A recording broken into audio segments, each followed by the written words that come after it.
So, Josh, have you seen any recent sales on Steam? I know kind of before this we were discussing a little bit of the roguelite one, but did you see any other Steam sales?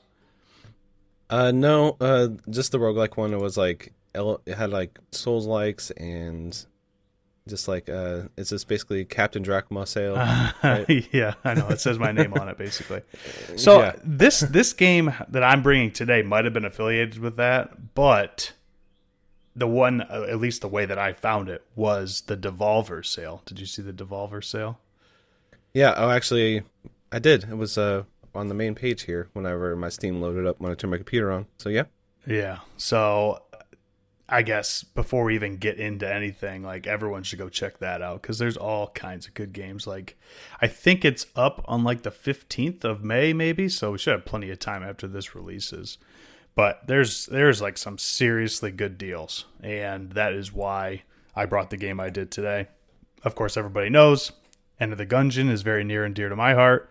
And that's a Devolver Digital published game. So of course, when I saw that they were running a sale, I was like, well, let's go see. I mean, there's Katana Zero, I think, is on there.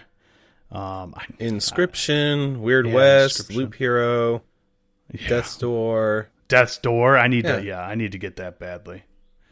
Yeah. yeah. There's a lot on here. I've been wanting to play Boomerang X. That's on here as well. I'm just looking at it now. I'm like, maybe I should spend some money. You're gonna get me to spend some money, aren't you?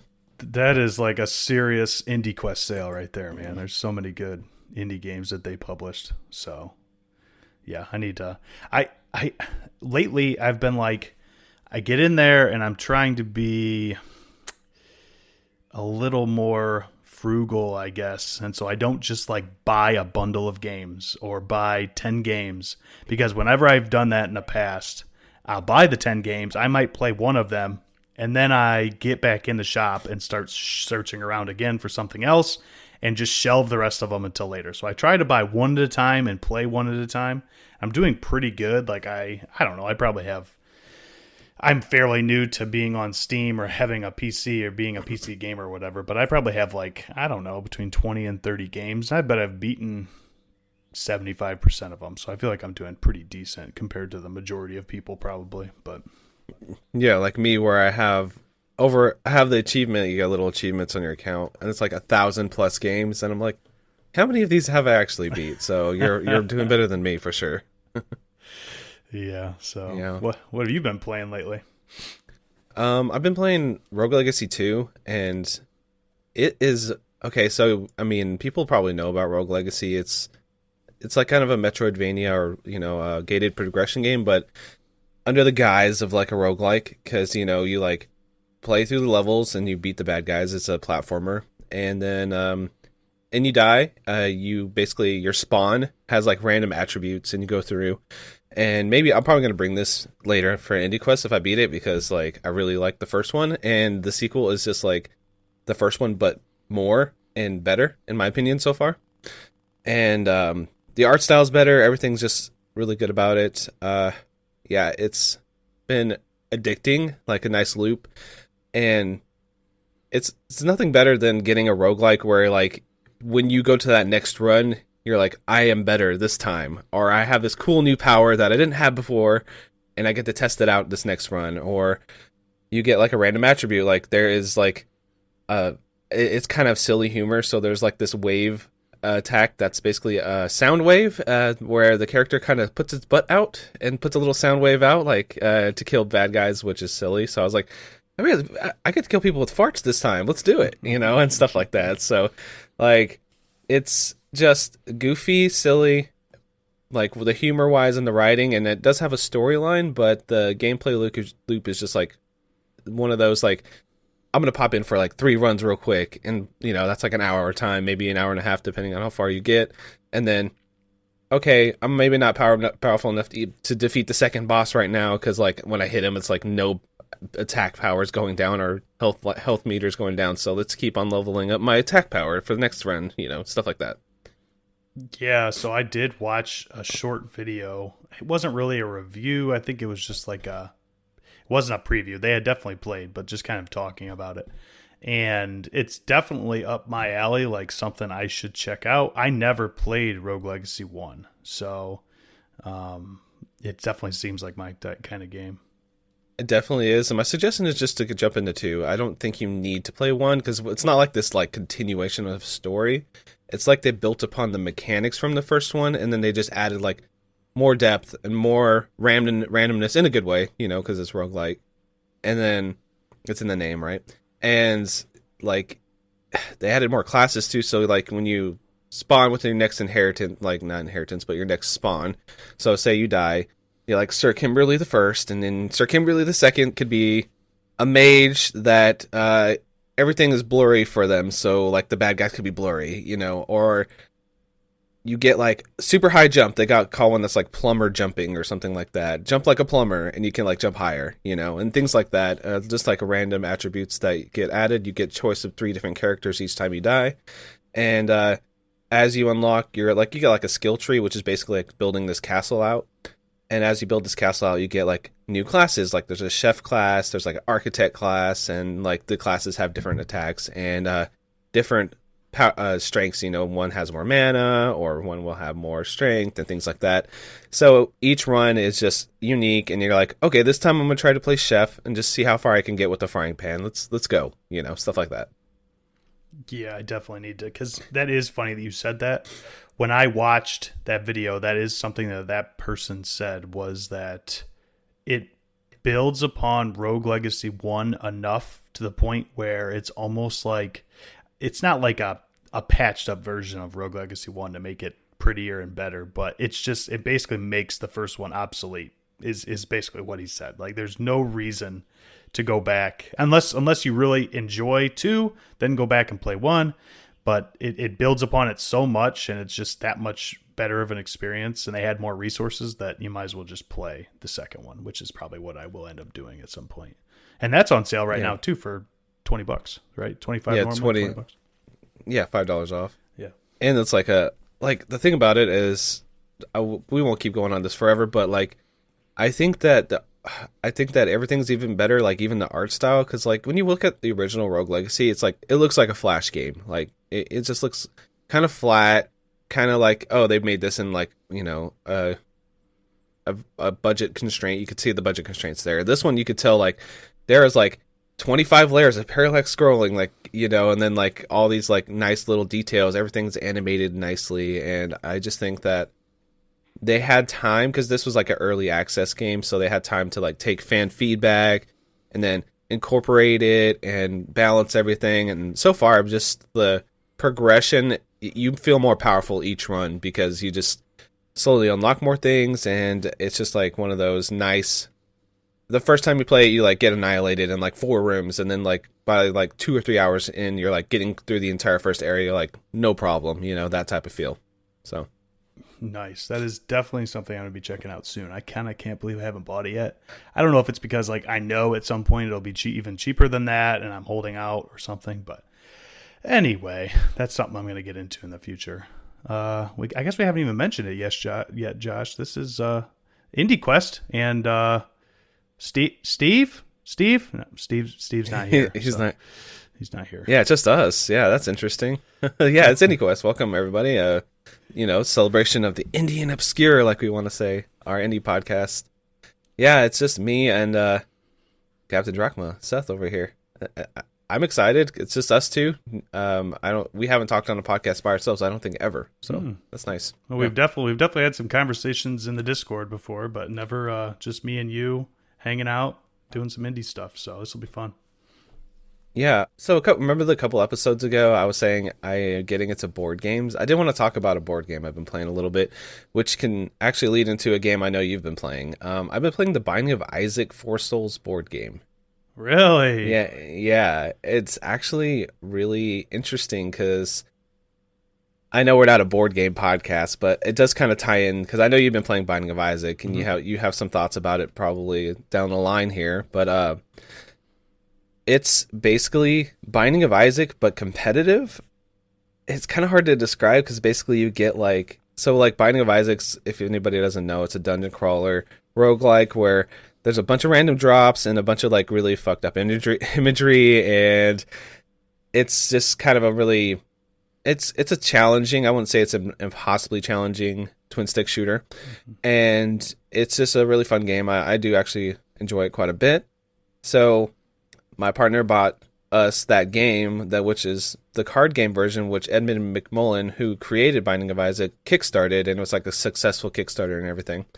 And it's same mechanics. You kind of like have to compete over trying to defeat these bosses and then get their souls. So the point of the game, of the board game, is to defeat 4 bad guys and get 4 souls. And each character has a random attribute, and then there's like a card, like treasure chest, that you can get random items, just like in Isaac. And basically, it's just a competitive Isaac card game. And like as I was playing it, I was like, I actually like feel like I'm going through the same loop as playing the video game. So I think it's a really nice like. I want to play with more than just one other person. Like it would be a nice like party game if like everybody learned the rules and you had like 4 or 5 people sitting around a table. Yeah, definitely would be a nice time. I think that the card game thing works so, like it's kind of crazy because as you said, I've been playing through Isaac a little bit. And the card game aspect would work so well because in general, right, if you have 50, 100, 200 cards, it really doesn't matter.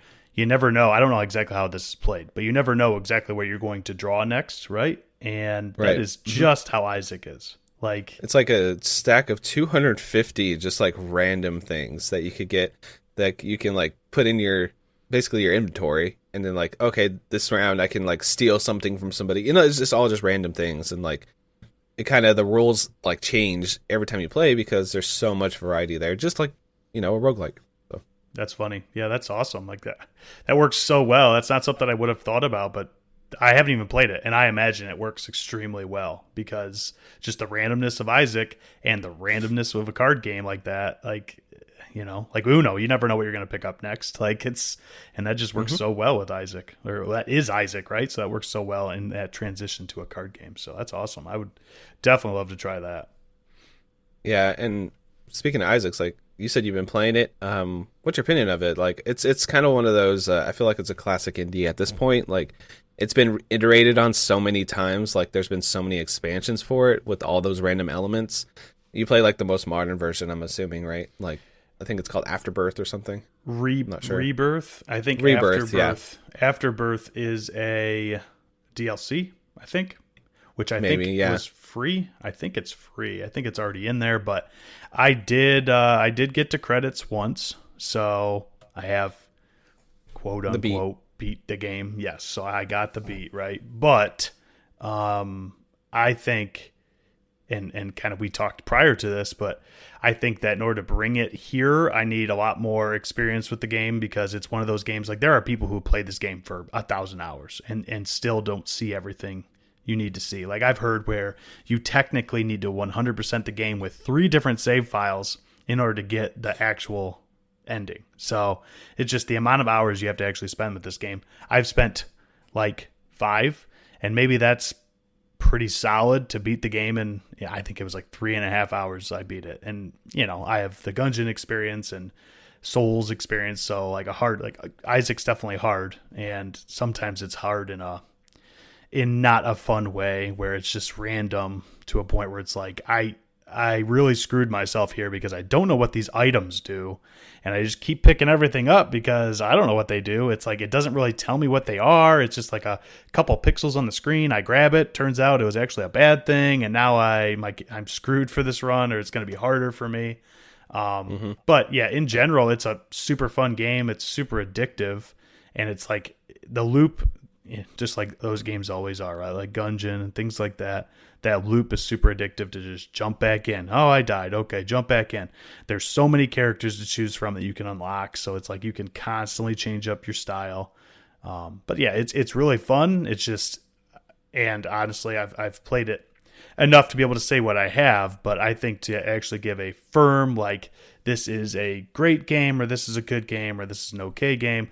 It is at the very least an okay game. I can tell you that. Like it's fun and anybody should play it.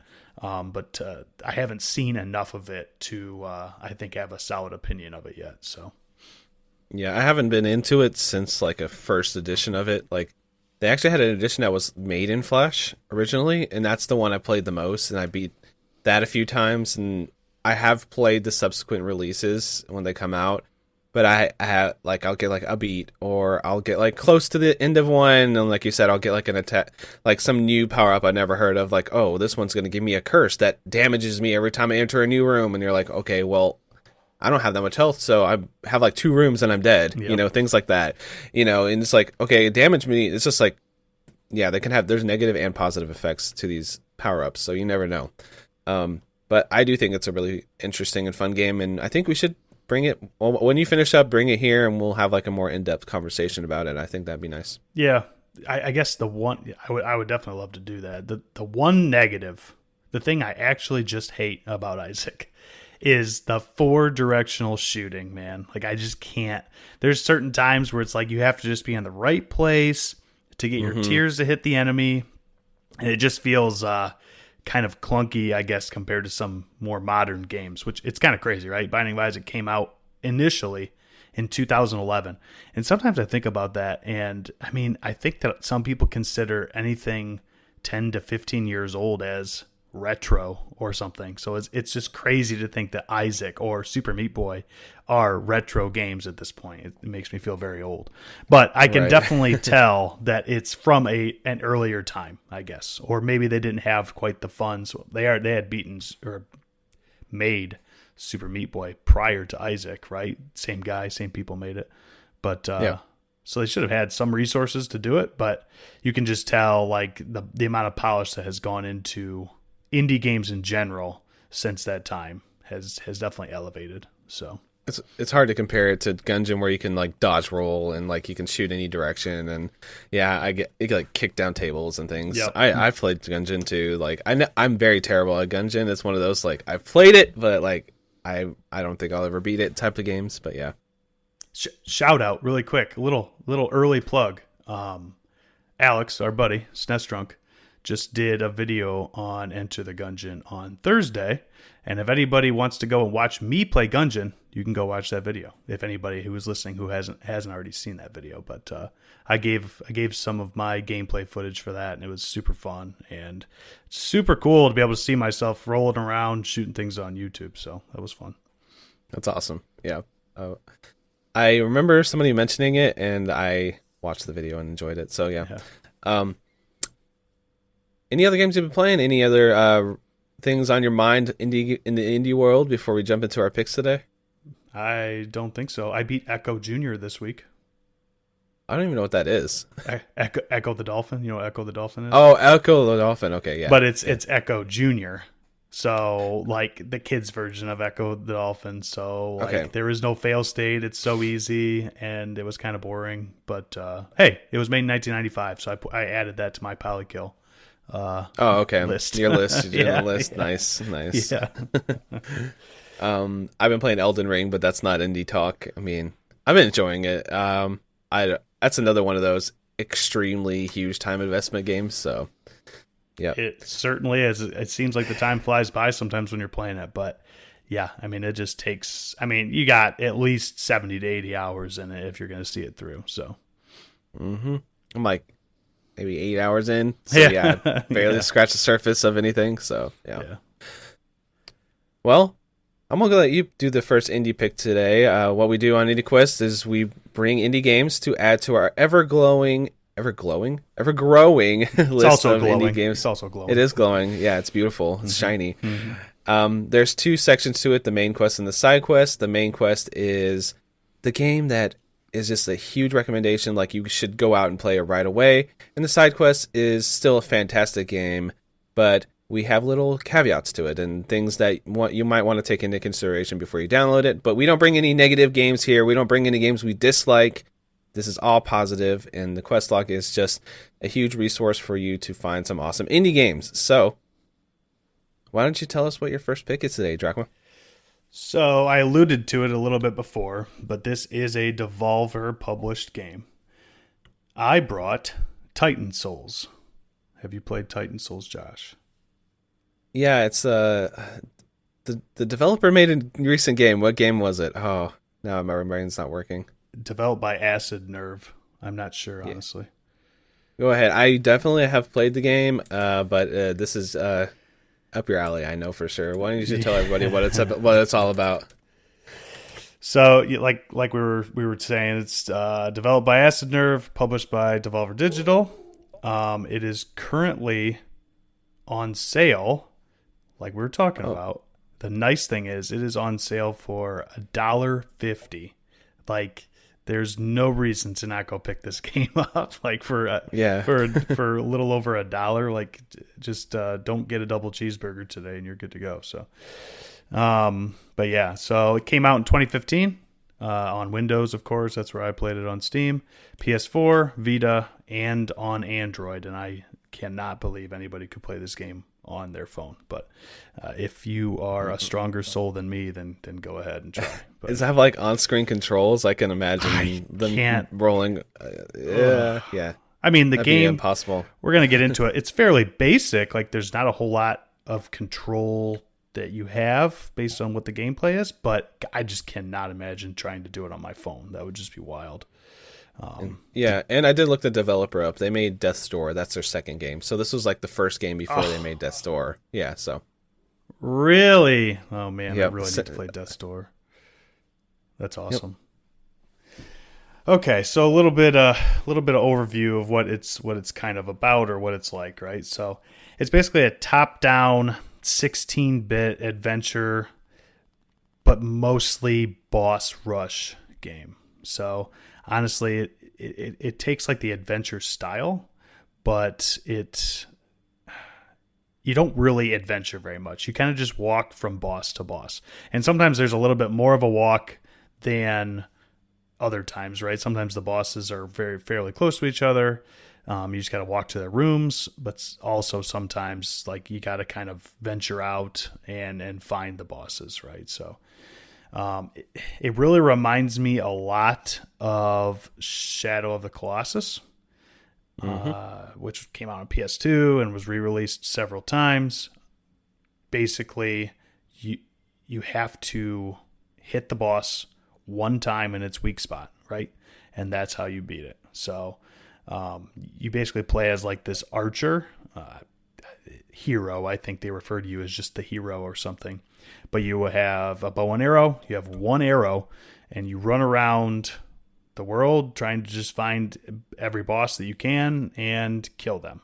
The story is, from what I could tell, non-existent. I couldn't figure out anything that was really, I mean, other than like, you're the hero, go kill the Titans. Like, that's what the bosses are called. They're Titans, right? Just go kill them. And right. that's kind of what you do. You just fall into the world and you start doing that. So it's similar. That's a similar idea to Shadow of Colossus as well. You kind of fall into the world. Shadow of the Colossus was more story for sure. Like, you just like this lady laying on a table. You're like, oh, what's that all about? You know, and there's some intrigue there, but mainly you're just going and killing these giant colossi. So it's a similar idea. When I played it, I only beat one of the bosses, and from what I remember, it was like kind of like a puzzle, right? To try to figure out how to get to the actual weak spot of each of them, and it's kind of a lot of dodging and shooting your arrow, recollecting the arrow, and then just trying to like survive till you can hit that spot, right? Yeah, yep. That's all you do. You just shoot your arrow. Every single boss. This will kind of lead into the gameplay, I guess. Like Josh said, it is basically like you start playing it. I think it has a different coat of paint on it to make it look like something. I wouldn't even say. I don't want to like. This isn't a knock at the game, but they make it look like it's something grander or more than it is. But yeah, it just boils down to however many bosses you have to beat the game. You basically have 12 to 15. I think I beat like 14 bosses. I know there are more than that, but you don't have to beat them all to beat the game. But basically you have so many bosses, and each of them basically boils down to solve this problem, solve this puzzle. And of course, it's not like your usual puzzle where you get to stand there and look at it or whatever, kind of break it down in your head while like most puzzles do, right? You don't have that kind of time. As soon as you activate the boss, you have to constantly be moving so you don't get hit, because while they get killed in one hit, as long as you hit their weak point, you also get killed by basically everything. I swear, like you die like nothing. Like if the boss scrapes you with anything, you're dead. And yeah, so I mean, I'm kind of alluding to this, but it is not an easy game. It is hard. So, but yeah, like I said, just find the weak point. As soon as you find that weak point, you have to hit it. Honestly, it sounds pretty simple, but a lot of the weak points are super small, and some of the bosses move super fast to the point where it's very hard to hit them. So that's kind of what makes it more difficult. But yeah. I do like the art style of the game. Anything you could speak to that? Do you like it? I just think it has kind of like this nice eerie tone to it, like the color palette and the way it's all laid out. Yeah, I mean, it's pretty basic, I guess. Like there's not a whole lot going on. Like it's very early-ish RPG Maker looking, I guess, right? Right. So, lots of greens. I mean, there is like a place that you can go to that's like a wintry area that's very snowy, and that's really cool looking. I guess to me, it almost looks like a Game Boy Advance Pokemon game with less detail in a way. Like that's how the overworld kind of reminds me. So, I mean, it's still, it's nice to look at. Like the colors are vibrant, but there's not a whole lot of variation. Like if a tree is green, it's green. Like, you know how some of these newer pixel art games that they're doing, you know, they'll put 30 different shades of green in that tree to make it really look like what you would see, right? But in a classic style. Whereas this almost looks like it really could run on the Super Nintendo. It's a little bit too fast. I think there would be some slowdown, but I don't think they're using too many colors to the point where it couldn't theoretically run on a 16-bit system from back in the day. So, I mean, it's definitely nice looking, just like a lot of Super Nintendo games and Sega Genesis games are nice looking. This is nice looking.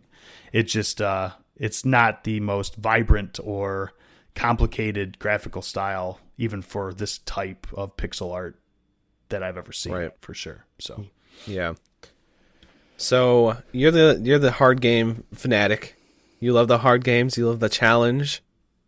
On your scale, where does this sit? Is this like one of the better ones, or is the challenge like too hard? Like, is it unfair, or do you feel like it's a good loop where you're actually learning each time you die, or like what can you speak to it on the difficulty front? Because I know that's something that comes up with this game all the time. It is a bit frustrating, I would say. It can be like outside of the first half or so bosses, most of them are easy enough to figure out what you're supposed to be doing, right? Like the weak point is kind of obvious. Later on, the latter half of the game, the weak point gets less obvious. And even when you do find it, actually hitting it is very difficult. To the point where even if you know the weak point, it's like, how? Like, what am I supposed to do to hit it? Like, I know, I'm almost positive that that's the thing I'm supposed to hit, but how do I get to it? Because all you have, like, kind of some more gameplay oriented stuff, but you shoot your arrow, right? And you have to charge it so much. So if you charge it for 3 seconds, it's going to go further than if you charge it for 2 seconds, right? It's only going to go as far as you charge it for. Just like imagine drawing a bow back with the arrow. Like it's only going to go as far as you can draw that string or whatever you call it on a bow and arrow. But so you kind of have to get used to that, and then it seems like sometimes the boss is only open for a fraction of a second. So you have to be ready to go as soon as it is, but you also were dodging all their attacks right before this, and then you got to shoot. So yeah, I mean it's kind of like brain overload to a point sometimes, but it's hard. I mean, I still beat it in roughly 3 hours, between 2 and 3 hours. I think there was some idle time. I think my game time was actually like 3 hours, 15 minutes, but I had some idle time. So it was probably like 2 hours, 45 minutes or something like that I actually beat it in. So it's definitely, from that standpoint, great for somebody who just wants to pick a game up and beat it in a night. You will be able to, but you will also get frustrated. Like I was like, Fortunately, it was just me and the dog home, but I think at one point I probably scared the dog a little bit. I was just like, oh my God, I don't know what to do.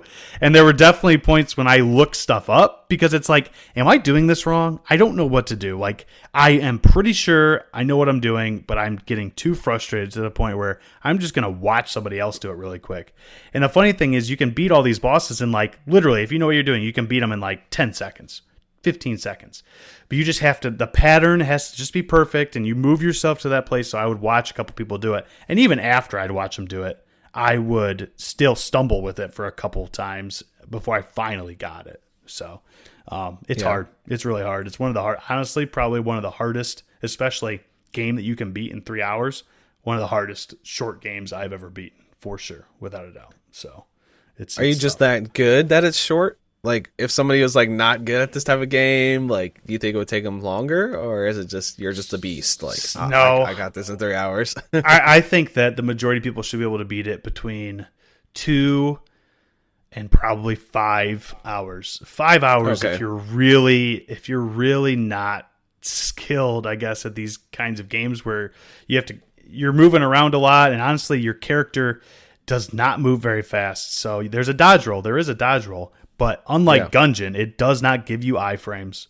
So you can't dodge through stuff. You just run right into it if you dodge it, right? So you have to constantly maneuver around stuff. But the dodge roll lets you leap pretty far. There's also like a sprint associated with the dodge roll, so you can move a little bit faster. But you're honestly not very fast. So much of the stuff that's coming, it just seems like it's an insurmountable amount of effort that you have to put in. Or you have to put so much effort in against the insurmountable boss that it's just like, man, it really feels like, and maybe I only played Shadow of Colossus a little bit, but it really feels like you are fighting this thing that is just way more powerful than you most of the time, which I think that's how it's supposed to make you feel. Like you are just this small, insignificant human being trying to fight these massive titans, and they are just super tough sometimes. But it's obviously fair in the way that you can kill them in one hit, but it's just the balance is honestly a little weird. Makes you feel like it's just the odds are just stacked against you all the time until you finally figure it out or look it up, because sometimes it's just like, I don't know what the heck I'm doing. But I don't begrudge anybody for that. It's the same thing with the Shadow of the Colossus. There's like some bosses where you like show up to them and you're like, all right, I've been here for like an hour and a half, and I'm not sure exactly like the course of events I need to take to get this boss done. Either you eventually stumble into it, or you're like, screw it, I'm gonna look it up. So, for me personally, how I play video games, if I am just beating my head against a wall, I'm just gonna be like, all right, I'm gonna just get a little hint. I won't look further or like get anything else spoiled for me. I just want to know what to do here. All right, I got through that. Now let's go see what's next and see if I can figure out the next part. Because like sometimes when you're playing a game, you just get stuck. I can't imagine playing a game that's like that challenging and like kind of obtuse, like before it like releases for everybody else without having those resources there. yeah, Similar to like a From game or something. But anyway, yeah, definitely seems like a general like vibe to it. This game, like it's this like kind of like you against these giant creatures. Is there like an epic score that like plays in the background of this or anything like that? Is there any music? so yes, the soundtrack is honestly the best part of this game. It was composed by David Fenn, and it is just absolutely amazing. Like seriously, anybody should play this game purely for the soundtrack. I think the soundtrack does a lot for the areas you're in too. So I don't think it's something you could totally go and look on YouTube or whatever and just listen to it yourself. But it is just epic. Like it is so good. They use a lot of woodwinds, it seems like.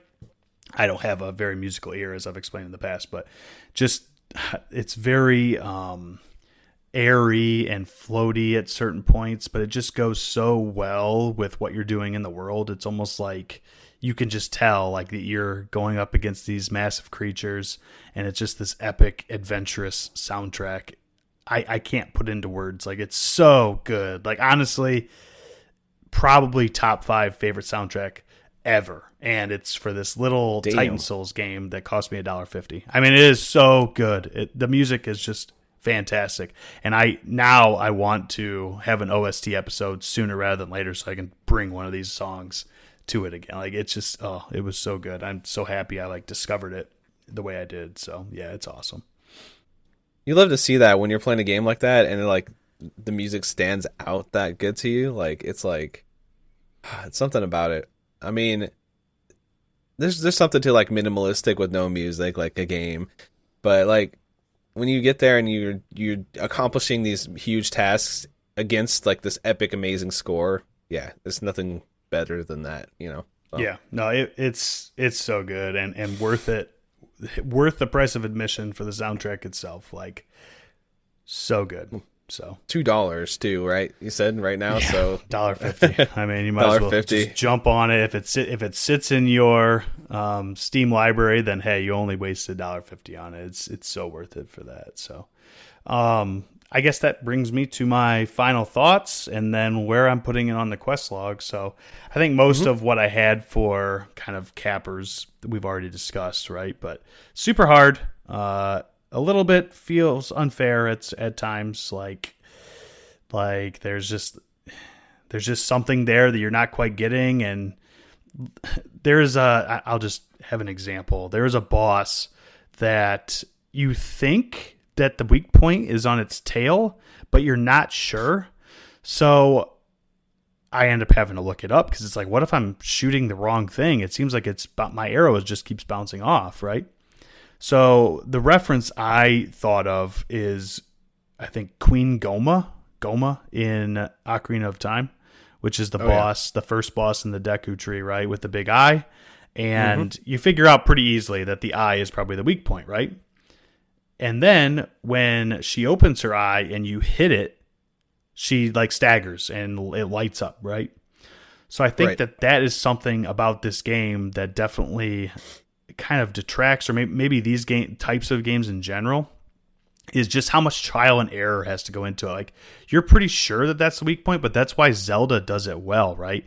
It tells you like, yep, you hit it, but you have to hit it several more times in order to beat the boss. With this game, you only have to hit it one time, but you're just hoping that that's what you're supposed to hit. And if you don't look it up, then you could be shooting the wrong thing for ever, right? Unless you look it up or do something, you're just going to be constantly doing trial and error. Well, maybe it's this thing I'm supposed to hit. Well, maybe it's this thing I'm supposed to hit. Because like that boss I was talking about where the tail is the weak point, I kept shooting the tail. I'm like, that's got to be it. It's glowing, right? I kept shooting it. It kept bouncing off. Well, I was probably hitting it a little bit too early or whatever. And then I looked it up and it's like, oh yeah, it's definitely the tail. So then I just kept on trying and finally I got it once, right? So that's the biggest, I guess, negative about this game is just it's not super clear that you know exactly what you're supposed to do every time you encounter a boss. You eventually figure it out, but sometimes a guide to me is almost necessary.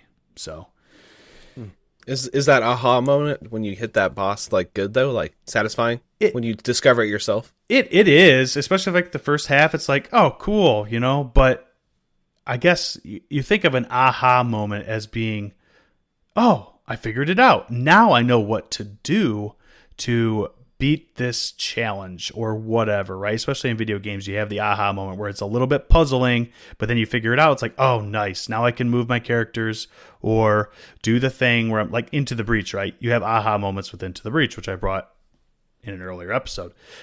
But then you figure it out and it's like, oh, that feels so good. Now I can progress the battle. The aha moment in Titan Souls is you beat the boss. Okay, now I move on. So it's like it's less of a satisfying thing because it just means you win versus, oh, I figured out the weak point. Now if I die again, I can come back and I'm more learned to do this. No, the aha moment is just completely like, if you figure it out, you win. If you don't, you're going to struggle and struggle and struggle until you finally figure it out, right? So that's, I guess it's hard to put into words, but it's, yeah, that was the part that was just a little bit frustrating. I don't think it detracts from the game enough. I guess one other negative is, like I was talking about earlier, there are obviously several bosses and you have to walk to them.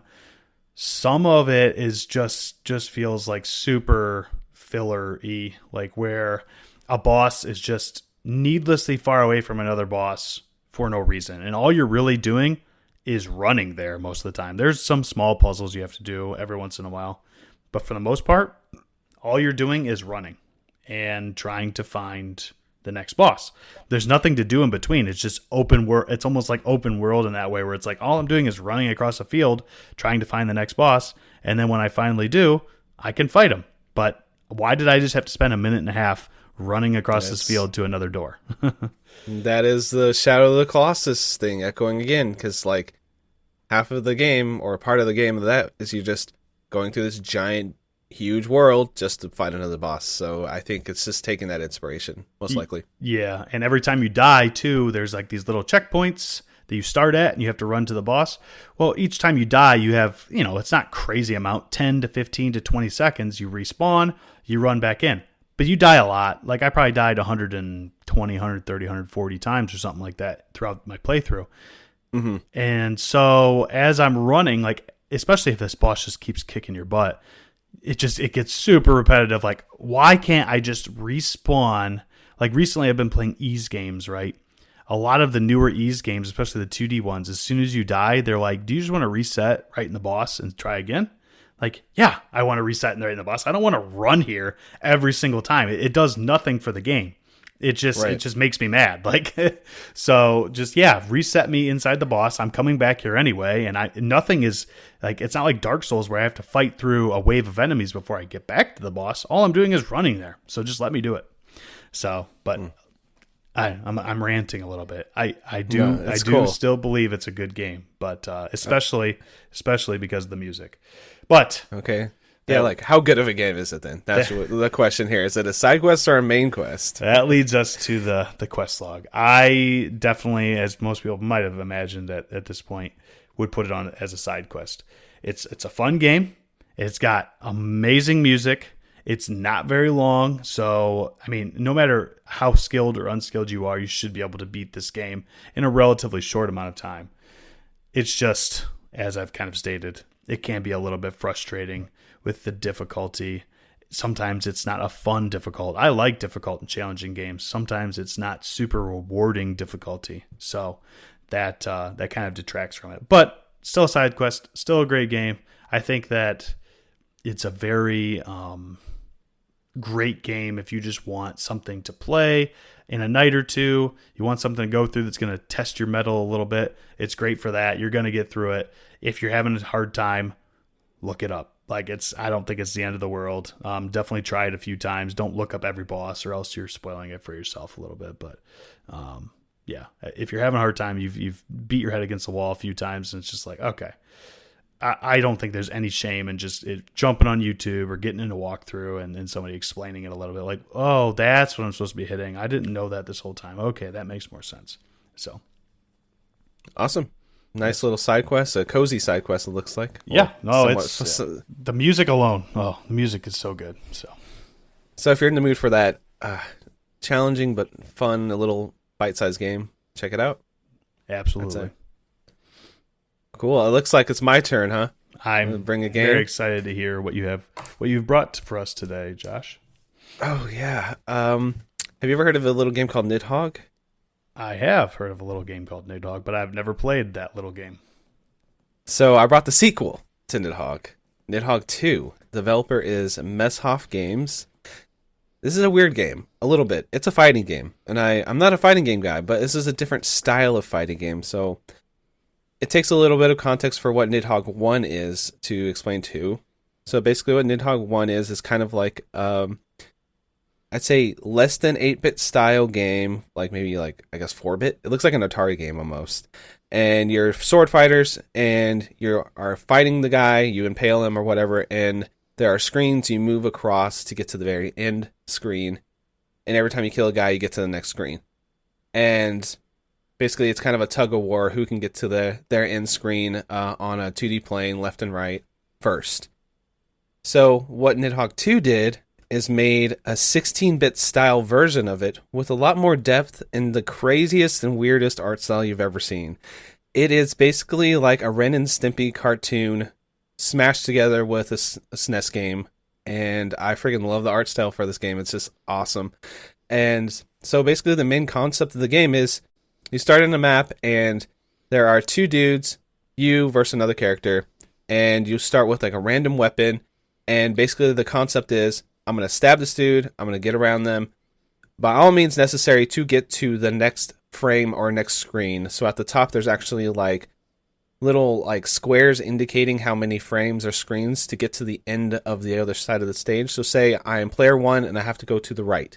So my entire objective is to keep killing the other guy who's trying to go left to get to the last screen and get eaten by the Nidhogg, and you win if you get sacrificed to the Nidhogg, which is like this really freaking crazy looking creepy snake, you know, from legends and stuff. Mm-hmm.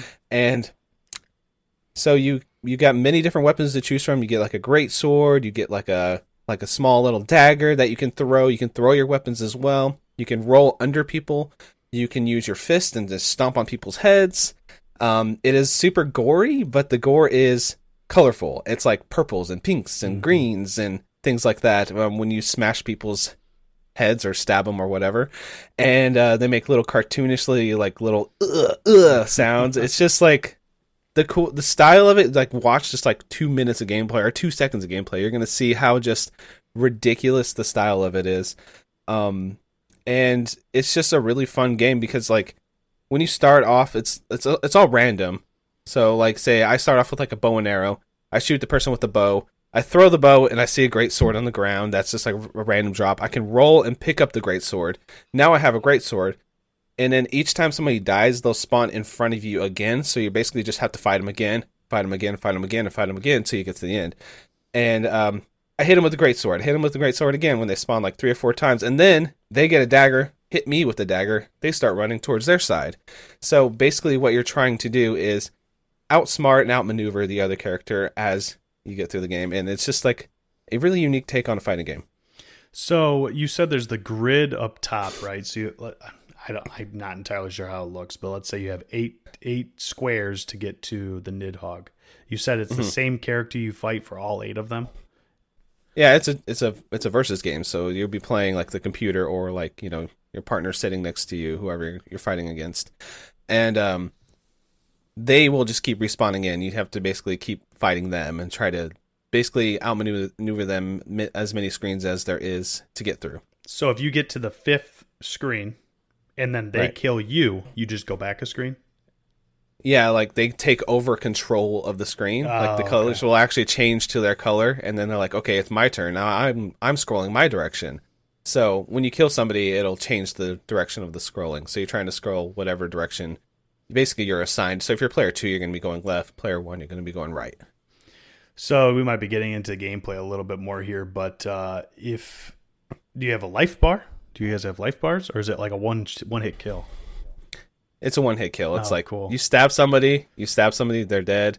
And it's just like it creates this like really weird like moments. Like, okay, say I have a great sword, somebody throws a dagger, you can like the great sword can deflect items. So if somebody shoots an arrow at you or a dagger, you can hit the great sword, hit the arrow back at somebody, and they kill themselves with their own arrow, you know, stuff like that. Or like if you're really like paying attention and somebody throws like a regular sword at you, you can like duck underneath it and roll and then get up to them and stab them in the chest and they keep going, you know, things like that. So if they throw the sword, do they have to go retrieve it then? They don't have the sword, they have to go get it back. Yeah, there'll just be no weapons. Yeah, I can imagine that's just a chaotic, like a high risk, high reward. But if you get it right, you feel pretty good about it. Yeah, and like throughout the stages, there are a bunch of drops of different weapons too. So it's like if you throw, just say, okay, I have a dagger, and I'm like, okay, daggers are probably the easiest because you have to get real close to stab somebody with them. So it's best to probably throw it, you know. So you throw the dagger, and then you see, okay, there is, you know, a rapier there, just a regular sword. He's like, okay, I'm gonna run over there. I'll roll on top of the sword, pick up the sword because that's how you pick up items, and then now you have a sword. You stab them with the dagger when you threw it, and now you have that regular sword. They're coming after you with the bow. And you like duck underneath the arrow, and you go over and then you roll and you stab them, and it's kind of just like it ends up sometimes being like you're on 2 screens going back and forth, just killing each other, and then like there's like bodies just piling up because how many times you guys kill each other, but eventually somebody wins. Yeah. But yeah, that it's just like a really fun and engaging tug of war there, trying to get to the other side. So if you're playing CPU, are there difficulty settings? From what I saw, I don't think so. There's an arcade tower mode. Like you can put it on like I think there's like a hard and a normal mode on that. This one I do think that you can play the arcade mode and get through it pretty easily. It's not that hard. But it's like you just play through every single map and then you just win. That's all it is. It's nothing special there. It's more of a versus game. This isn't like when you're playing Street Fighter with your buddies, you know, it's kind of that vibe. Like you want to have somebody there in the room with you, or the connection. You could play online too. I felt like the connection was a little laggy when I played online. It wasn't like as responsive as like playing with somebody on the couch with me. So I would say that would be a negative to the game. It's better to play it in person. There's no story or anything. You know, it's kind of a couch competitive co-op, not co-op, but competitive game. So, yeah. So there's not really an end state. Like if you get to the Nidhogg, like you win, but then you just start again. There's no credits rolling. There's nothing like that. Yeah, but there's an arcade tower. It's kind of like Mortal Kombat. You get to the end, but there's not like a end boss or anything. You're just fighting these little dopey looking Ren and Stimpy dudes. I don't know how to describe them besides that, but all the character details are just outlandish and crazy. Like there's like one stage, the background is like this giant tree with this goofiest face you've ever seen, and like every single point of its face is like articulated and moving and animated, and it's like everything's so, it's like gross and beautiful at the same time. The art style is kind of pixelated, but like of course it could never run on a Super Nintendo. There's too many layers and too much animation going on, but like what you imagine like a high pixel Super Nintendo game looks like with somebody that just has like that Invader Zim, Ren and Stimpy, Nicktoons 90s like vibe to it. Yeah, to me like it's just gross but fun at the same time. That's awesome. I need to check that out. It sounds like even it's fairly challenging. You said there's not difficulty settings for the main game, but it's fairly challenging to get through by the CPU. Like you kind of have to outsmart the CPU a little bit. Yeah, you can get through it. It's probably take you like a couple hours to do all the stages, you know, because you'll die once. You have to redo the stage, but like I wouldn't say that it's hard. If you can find this game for super cheap and you want to just try it out, like go for it, because I think it's worth a few bucks just to play by yourself. But if you have somebody that, hey, I want a 2-player game where I can just fight against somebody and just pop it on and play a few matches, which I've done with my brother and stuff in the past, and it's always just hilarious, good time. We're just like, you know, elbowing each other in the ribs, like giving each other a hard time the whole time, like, how did you do that? No, yeah, and this is fun. You know, you yelling at each other and just having that banter. It's always fun. So the gameplay experience, without a doubt, is way better with another person on the couch, like you've said. But that's pretty cool. I like that. I mean, because Street Fighter, you can definitely go through by yourself, but those fighting games are always more fun when you're fighting against your buddy and you can actually have that banter in the room with each other. So that's sweet. Yeah, and the thing about it is you're fighting characters that have the same level of abilities and same moveset you do. So it's like you can go through the arcade mode, but you're just fighting the same type of dude as you are, you know. So once you get the moveset down, you're like just trying to do the tug of war with the CPU, which is fun too. There is online multiplayer. I've played it and it just like joins you with a random person, but it's been kind of dead lately because it's an older game, you know, and it's not like super popular or anything. So if you can get into some online matches, that's always fun too. But yeah, it's definitely one to play with somebody. But the thing I want to talk about for this game specifically is just this incredible soundtrack. Like it's top tier. So what it is, it's kind of a collection of EDM artists, like indie EDM artists, and there is some amazing tracks on this. Like every single stage you go to has like this pure bop, like this amazing track on it, and it's just like as you're playing, you're like just bopping your head the whole time, because like every single track you play, every single course you play has another track that's just like gotta add that to the playlist type of material for sure. So basically every track was made by a different artist is what you're saying. That's kind of cool, because it's a fighting game, like an indie fighting game, which honestly I don't feel like they're very popular. Like you don't see a lot of non AAA versus fighting games like that, right? Like you have your main ones like Mortal Kombat and Street Fighter and stuff. So to see that is pretty cool, but it's almost like there was some competition between all these artists with each other too, and they just put out their best stuff, which is awesome. Yeah, it's like it's a collection. Like it's like you're listening to this weird, funky. Like I would say for this whole game, funky is a theme. Like it's like, oh hell yeah, I'm just like just vibing to it. This is like weird and awesome at the same time, and every track suits the level really well. There's like a one where you're like in the clouds with like rainbows and stuff, and like it looks so beautiful, and it has like a more airy and light, electronic song. And then like there's one that's underground, it's more grimy sounding and more pumping. There's like a club setting one, so it sounds like you're in a club, things like that. They actually do match it really well. I do think that stage hazards do add a little bit of fun to it, because like there will be areas where there are pits that you fall down and spikes you run into and like random other things, hazards that you can like screw your other dude over with. Like, okay, there's a pit of spikes right there, so if I throw this dagger, they're gonna just jump away from the dagger, but they'll land on the spikes, things like that. So you can be strategic in that way as well. So, and then sometimes there are two planes of action in a stage. So basically there is a lower level and an upper level. So if you're smart enough and you know the stage, you can, okay, that he's probably going to run that lower stage. So if I can jump up to the top stage, I can just run over him and get to that next screen, things like that. So if you don't necessarily have to kill each other, maybe I was misunderstanding. If you don't kill each other and you just make it past the person, you can just progress that way. Yeah. So what happens is, if you make it past the person, that body will like stay on that screen, and they'll just respawn at the other right-hand side or left-hand side, depending which way you're going. Gotcha. So you basically have to fight them again on that next screen. So each screen is kind of like a mini one-hit kill fighting game, stage as you get to the end. So you could legit never even touch the other person and still beat them by just outmaneuvering them. Yeah. That's sweet. I like that. Cool. Yeah. But I don't know. Everything about this game, it's one I go back to a lot, because it's just, you show it to somebody and you're like, this is weird looking, but then you get into it and you're like, damn, this is kind of pretty in a weird way. And then like the gameplay loop is really easy to explain to somebody, even if they're not a fighting game fan, and like I'm not even a big fighting game person. Like you could like, okay, these are the main moves, this is how you combine everything, and then like somebody who's not even like a huge gamer could pick it up and be like, oh yeah, I get this, that type of game. Yeah, like a fun one-on-one almost party game in that way, where it's basic enough that you could teach a non-gamer how to play. That's pretty sweet.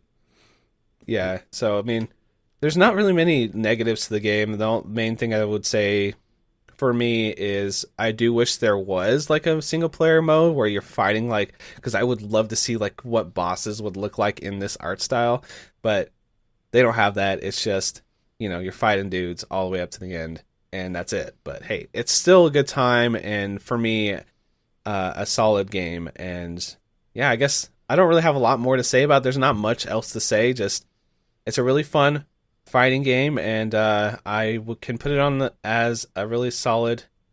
I don't know if this is going to be a main quest or side quest for me. It's hard for me to say, because like I'm leaning both ways on this one, because I love the soundtrack and I love the art style, and the gameplay's fun. There's nothing negative I could say on that front, but the negatives I can say is it doesn't shine as much if you don't have a player 2 with you. So I'm going to begrudgingly kind of put it on a side quest, I think, for this one, just because of that aspect, because there's not much single player content, and a lot of times when you're looking for an indie game, you're looking for that solitary, like, beautiful experience, and then this one you're not really getting that, or even like a solitary, like, really good gameplay heavy experience. You're not getting that, so I'm gonna put it on side quest, which just because of that caveat. But to me, it is basically almost the main quest because of how quality the game is itself. It's based on the way you described it to me.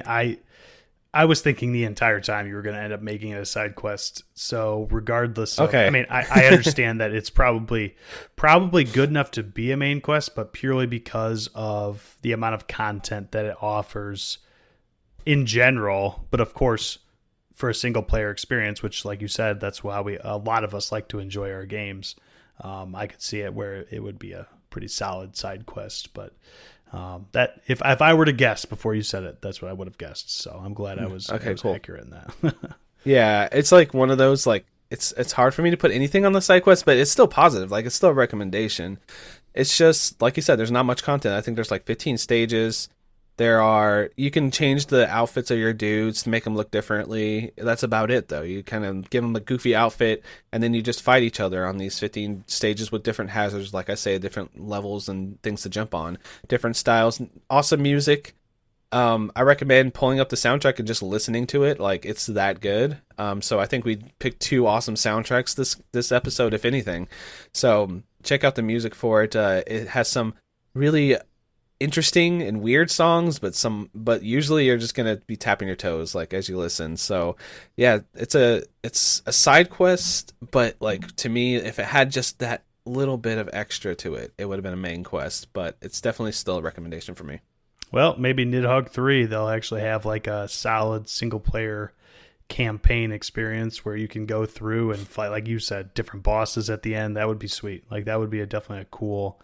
I'm going to check it out for sure, but it would definitely be a cool addition to it, right? If they ever do make another one. So, but yeah. 2 solid side quests today. Like, I mean...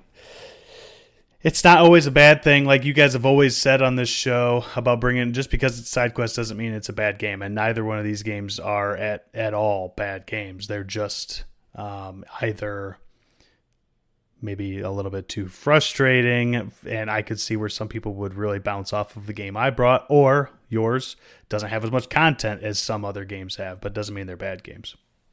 Yeah, definitely, and I like seeing the side quests building more up because I feel like for a while there it was like main quest, and there's like 2 little lonely side quests. It's like, no, these are good games. You gotta like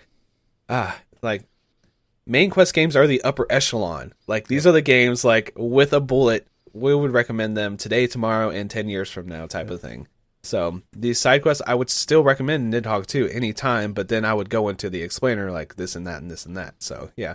And I was thinking about if they did a Nidhogg 3, wouldn't it be badass? Like you fought bigger enemies until you fought the Nidhogg at the end? Like that's the ultimate goal. That would be kick-ass. Like your character discovers that the being a sacrificial lamb is not, like they actually add a story to it, and you kind of have make a revelation that, or it's in the future where that's not exactly what your character wants anymore, and they're going to fight against because Nidhogg in this instance is like their god in a way, right? And that's like their life goal is to be devoured by it, right? Mm-hmm. So yeah, it's like maybe they fight back. Like there's even like stages where you see like dudes in the background watching, like cheering them on, because it's kind of like a fighting tournament to get devoured by the god, you know. So yeah, I love it just because of the style. Like if anything, if anybody's curious, just go look up a YouTube video and just look at the game, because like it doesn't look like anything else that I've ever seen. So awesome. Well, I think any other thoughts before we close it out, Josh?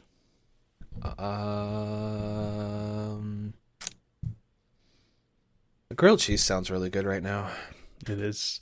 It's 10:12 where you're at. It's 1:12 where I'm at, and I still haven't had lunch, so grilled cheese does sound wonderful. No, but besides that, I had a really good time talking to you on a podcast, just us. I think it flowed well. We had a lot of fun conversations. How are you feeling? Oh, I thought it was great. I love that we can interchange, like Steve has something going on, or obviously we know if I have something going on, you guys are good to go. You guys have always produced a good show. So it's nice to know that we can just mix and match. We're like Legos. We just fit together depending on what we got going on. So it's awesome. Yeah, I love the flexibility of a third chair, because honestly, if he wasn't here and you weren't part of the show, I'd probably be sitting here doing like a solo episode, like with my own pick or something. Yep. Which is something I haven't explored doing before. Maybe I'll try it one day, but I didn't want to take that on. So I'm glad you're here to have a chat with me.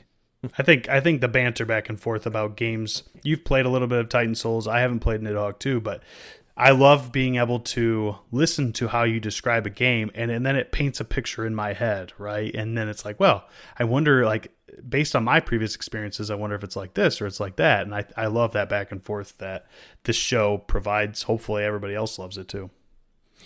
Yeah, and this is one of my favorite things to do generally, is just make this show, because like I just like discovering the weird and out there games. I mean, of course, a lot of them we know about because we're in the industry. Like, we watch the industry, we know about some of these games. But like Steve bringing Ord and things like that, I'm like, I have no idea what that was until he brought it. So that's one of my favorite parts about the show, and I'm happy to continue doing it. But speaking of other shows, we're a part of a awesome Polymedia Network. I'm going to say Polykill Network because that was like an old muscle memory to say that. Polymedia Network.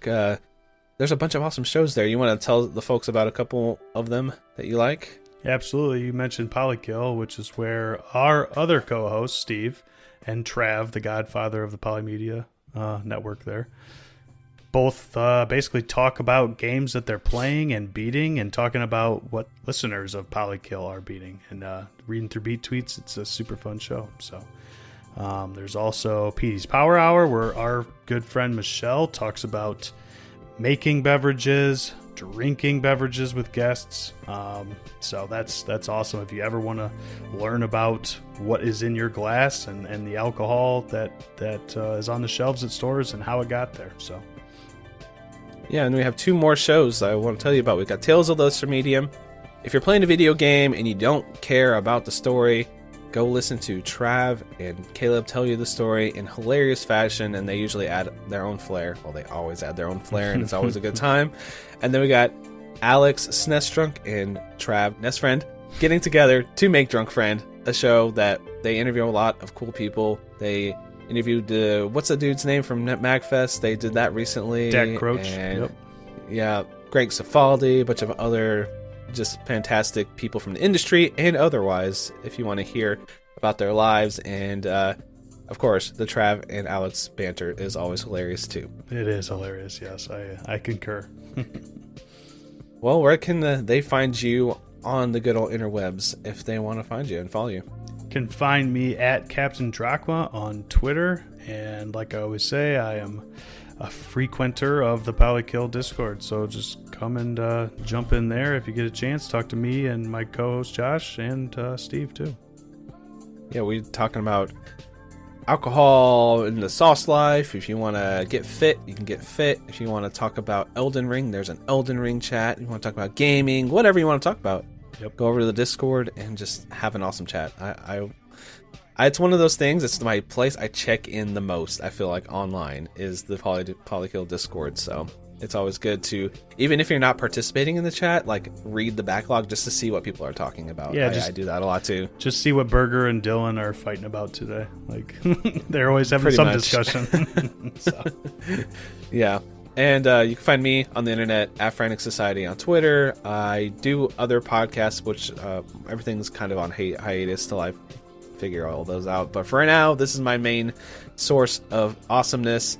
And just go over there, follow me if you want to stay up to date on what I'm up to. And if you want to stay up to date on this show specifically, you can follow us, IndieQuest Pod, on Twitter. Or you can send us an email, which is something I don't think we shout out too often. If you want to give us a question, we will use the question for like a topic of discussion for an episode. So if there is any indie game or otherwise questions or comments or concerns you want to talk to us about on the email, I check them regularly just to see if anything is rolled in, and we'll bring it to the show and we'll have a discussion. Heck, man, if somebody shoots us an email and says, hey, Drachma, this seems like a Drachma game, you should play it, I'll probably play that game. Honestly, because I'm always looking for something that would be squarely in my realm, and sometimes there's just so much out there. If somebody knows something that would be interesting to me, interesting to Josh, interesting to Steve, like I'd love to hear about that. Yeah, game recommendations, soundtrack recommendations. Maybe we'll do an OST episode and bring some picks from people. Yeah, that'd be awesome. Who knows? Yeah, just whatever you guys want to send us, we'll take it and use it because I don't mind being lazy every once in a while. I don't know about you. Sometimes, yes. Sometimes, yeah. No, it's all good. All right, so why don't you sign us off today? Any parting words for our fantastic listeners? Kind of how we've alluded to this whole episode, this whole darn podcast, man. Just play more indie games. There's an indie game out there for everybody, and everyone should experience it, right? I mean, I could go and tell my dad, who's never played a video game, that there's I guarantee that there's an indie game out there for him. Like, there's something for everybody. So just play more indie games. Bye, everyone.